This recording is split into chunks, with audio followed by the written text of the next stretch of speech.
2025 ఏప్రిల్లో విజయవాడలో 50 మంది జాయిన్ చేసుకున్నారు, పర్మనెంట్ చేయించుకున్నారు. అలా విజయనగరంలో చేశారు, నాలుగులో చేశారు. మరి విశాఖపట్నం వరకే నాకు గవర్నమెంట్ గైడెన్స్ కావాలి. మరి పక్క జిల్లాలు చేయాలి, మనం కూడా చేయాలి కదా. ఒక రకంగా చెప్పాలంటే తప్పించుకునే మార్గం తప్ప వేరే కాదు. నా పేరు అలమండి కూర్చోండి. ఎంతమందో జిఎంస్ చేసిన వాళ్ళు ప్రతి ఒక్కరు స్థానికులు అందరూ కూడా పెద్దోళ్ళు ఎంతమంది చనిపోయిన వాళ్ళందరికీ ఉద్యోగాలు రిటైర్మెంట్ అయిన వాళ్ళు కూడా జాబ్ కావాలని మీకు కోరుకుంటున్నానండి. వాళ్ళ పిల్లలు కూడా అంటే మేము వాళ్ళ పిల్లలు మా అమ్మగారు బతికే ఉన్నారు. మొన్న సడన్ రిటైర్మెంట్ అయ్యిందని ఆపేశారు. అందరికీ ఇవ్వాలి. ఎంతమంది అయితే చనిపోయారో ఎంతమంది ఆగిపోయారో అందరికీ ఉద్యోగాలు ఇవ్వాలని మేము అడుగుతున్నాం.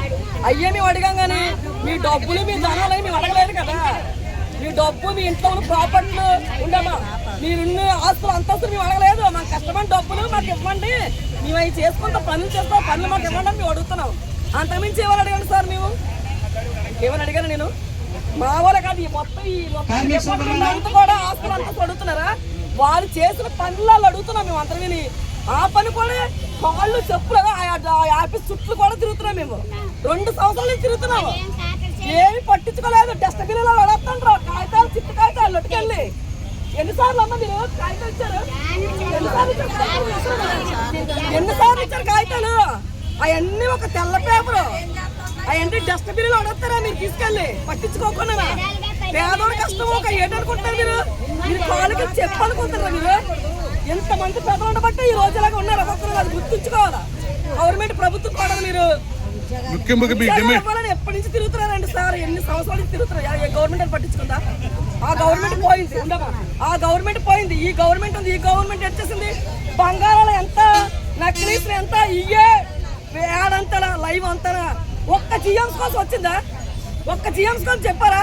మీరు రోజు చూస్తాం సెల్లలు, అక్కడ ఏది లేదు. గోల్డ్ ఎంత పెరిగింది, బంగారాలు ఎంత పెరిగాయి, ఇల్లులు ఎంత కట్టుకున్నారు? అయ్యలే మొత్తం లైవ్ అంతనా? మీరు ఎక్కడెక్కడ అవార్డులు అందుకున్నారు? అన్ని అయ్యే ఉంటాయి లైవ్లోను. మిగతా వాళ్ళ కోసం ఎవరు పట్టించుకున్నారు? నాదులే లేరు ఇక్కడ. అడగకూడదు. గవర్నమెంట్కి అడిగామనుకో వ్యతిరేకం.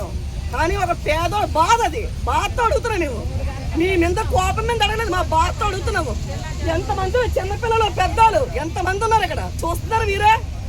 ఎక్కడెక్కడ ఊర్ల నుంచి వస్తున్నావు. మీకు తెలుసా మా బాధ? తెలీదు. ఆ ఉద్యోగం వస్తే మా తల్లిదండ్రులు నా ఫ్యామిలీని బతికించుకుందామని మేము చూస్తున్నాము. కానీ మీకు ఇంత కొద్ది జాలి దయ కనికరం లేని మూర్ఖలా తయారయ్యండి మీ గవర్నమెంట్. మీ గవర్నమెంట్ ఎక్కడండి కాపాడుతుంది? మీరు గెలిచారని మేము చాలా ఆనందపడ్డాం, కానీ మమ్మల్ని ఎలా పాతాలని తొక్కుతారని మేము వస్తాం అనుకోలేదు. మిమ్మల్ని ముఖ్యంగా మీ డిమాండ్ ఏంటమ్మా? మీ డిమాండ్ అంటే మా ఉద్యోగాలు మాకు కావాలి. డిమాండ్ మా జాబులు మాకు ఇవ్వండి. మా ఉద్యోగాలు అడిగా కానీ మీ ఆస్తులు అడగలేదు కదండి. మేము కష్టపడుతున్నా, మా పనులు మాకు ఇవ్వండి. మా తల్లిదండ్రులు వాళ్ళ పిల్లలకి ఇవ్వండి. పింఛని 2 సంవత్సరాల నుంచి లేదు. పింఛని ఆ 2000 రూపాయలు కూడా లేవు. అడిగితే వ్యతిరేకము. లైవ్ రాసుకుంటారు, వ్యతిరేకము. ఓట్లలాగేసి గెలిపించుకున్నారు జనాలందరినీ. ఆ జనాలు లేకపోతే మీ ప్రభుత్వం ఉంటుందా? మీ గవర్నమెంట్ ఉంటుందా? మీకు తెలుసా? మీ ప్రతి దానికి సాయం చేస్తారు. ప్రతి ఒక్కరు సాయం చేశారు. వదిలేదు కదా, మీరేదో వదిలేస్తారు. మీరు కూడా తొక్కిస్తారు మమ్మల్ని. దయచేసి ఇవన్నీ ఇప్పటికైనా వదిలేసి మాకు ఏదో మేలు చేయండి సార్. ఎంతకమించి మా పిల్లలకి ఉద్యోగం ఇస్తే చాలా. నేను పిల్లలకి రాసి పెట్టుకున్నాను, ఎప్పుడో పెట్టుకున్నాం. అది రాలేదు. 60 సంవత్సరాలు అయిపోయిందని తీసుకుపోయాడు 10 నెలలు. ఇప్పటికి బతకడానికి కావలేదు. పింఛనీ కోడేపలేదండి. నువ్వు గవర్నమెంట్ ఇందులో చేస్తున్నావు, పింఛనీ కోడేపలే.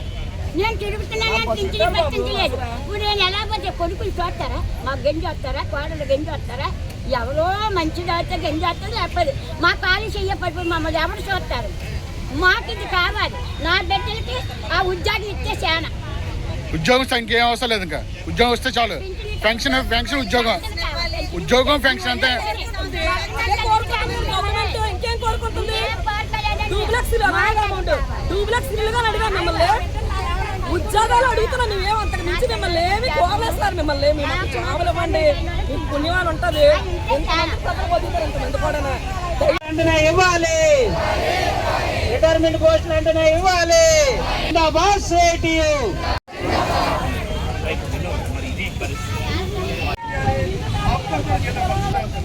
నా పేరు ఉరుకుటి రాజు, జీవీఎంసీ కాంట్రాక్ట్ వర్కర్స్ సిఐటి ప్రధాన కార్యదర్శి. ఈరోజు జీవీఎంసీలో అన్ని సెక్షన్స్ అన్ని విభాగాల్లో కలిపి డెత్ పోస్ట్ రిటైర్మెంట్ పోస్టులు ఫిలప్ చేయడం లేదు. కౌన్సిల్ తీర్మానం చేసిన కూడా ఫిలప్ చేయడం లేదు. ఈ మధ్యనే మనం ఏడీసీ గారిని కలవడం జరిగింది. అయ్యా మా డెత్ పోస్ట్ రిటైర్మెంట్ పోస్టులు ఫిలప్ చేయాలని చెప్పండి. అడగ్గా కమిషనర్ గా ఏడీసీ గారు ఏమంటారంటే డెత్ పోస్ట్ ఇస్తాను తప్ప రిటైర్మెంట్ పోస్టులు ఇవ్వమంటున్నారు. మన పక్క జిల్లాలో అమలు చేస్తున్నారు.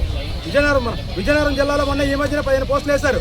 సాలూరులో వేశారు, అలాగే పార్వతీపురంలో వేశారు, విజయవాడలో వేశారు. కానీ జీవీఎంసీలో వేసేసరికి గవర్నమెంట్ గైడ్లైన్స్ కావాలి, గవర్నమెంట్ అనుమతి కావాలంటున్నారు. ఇది చాలా దుర్మార్గం. ఎందుకంటే చివరిసారిగా 2022లోనే ఉద్యోగాలు వేశారు తప్ప అప్పటి నుంచి ఇప్పటిదాకా మళ్ళీ ఉద్యోగాలు ఇవ్వలేదు. డెత్ పోస్టులు ఇవ్వడం లేదు. ఒక పక్క నగరం పెరుగుతుంది, విస్తీర్ణం పెరుగుతుంది, మెట్రో సిటీ అవుతుంది, కానీ కార్మికుల సంఖ్య తగ్గిపోతుంది. నగరం పెరుగుతున్న కొద్ది సంఖ్య పెరగాల, కానీ పనిభారం ఉన్న కార్మికులతో పనిభారం పెరుగుతుంది. కాబట్టి వీళ్ళందరూ కూడా ఆ బాధితులు, చనిపోయిన కుటుంబ సభ్యులు, రిటైర్మెంట్ అయిన కుటుంబ సభ్యులు తప్ప వేరే వాళ్ళు కాదు. ఈ ఒక్కరోజు మేము దీక్ష దేనికి చేస్తున్నామంటే మా ఉద్యోగాలు మాకు ఇవ్వాలని. లేకపోతే రానున్న రోజుల్లో మొత్తం మున్సిపల్ కార్యాలయాన్ని ముట్టడి చేస్తాం. మొత్తం 7,000 మంది మున్సిపల్ కార్మికులు మరో సమ్మెకి సిద్ధపడతారని చెప్పి సందర్భంగా కమిషనర్ గారికి మేము డిమాండ్ చేస్తాం. మీ యొక్క మెయిన్ డిమాండ్ ఏంటండి? ప్రధానమైన డిమాండ్ ఏంటంటే ఉద్యోగాలు ఇవ్వాలండి. ప్రధానమైన డిమాండ్ అదే. ఖాళీలు ఏర్పడ్డాయి. ఈ గవర్నమెంట్ శాంక్షన్ పోస్టులు కొత్త పోస్టులు ఏం కాదు కదా. ఆ ఖాళీలో ఆ కార్మిక కుటుంబ సభ్యులకు ఉపాధి కల్పించమంటున్నాం, అంతేగాని కొత్త పోస్టులు మేము అడగడం లేదు. అది ప్రధానమైన డిమాండ్. 22వ వార్డు విజయమ్మ, ఇంటి పేరు పక్షి. మాది చనిపోయిన వాళ్ళ పోస్టులు ఉన్నాయి, 60 సంవత్సరాల పోస్టులు ఉన్నాయి, చిక్కు పోస్టులు ఉన్నాయి, అలాగే అనారోగ్యంతో ఉన్నారు. వాళ్ళ పిల్లలకి ఇవ్వాలని ఈ పోస్టుల కోసం 3 సంవత్సరాల నుంచి ఎదురు చూస్తాను. 60 సంవత్సరాలు ఇంకా సర్వీస్ ఉంది. 60 అయిపోయిన తెలియక వయసు వేసేసారు. ఆధార్ కార్డులని, రేషన్ కార్డులని ఉత్తరాలు ఇస్తామంటే అది కాకుండా గవర్నమెంట్ ఏదైతే ఉందో గవర్నమెంట్ ఇవ్వాల్సింది పిఎఫ్, పెన్షన్, ఈఎస్సీ ఇవ్వాలని. అలాగే చంద్రబాబు నాయుడు 70-80 ఇవ్వలేదా?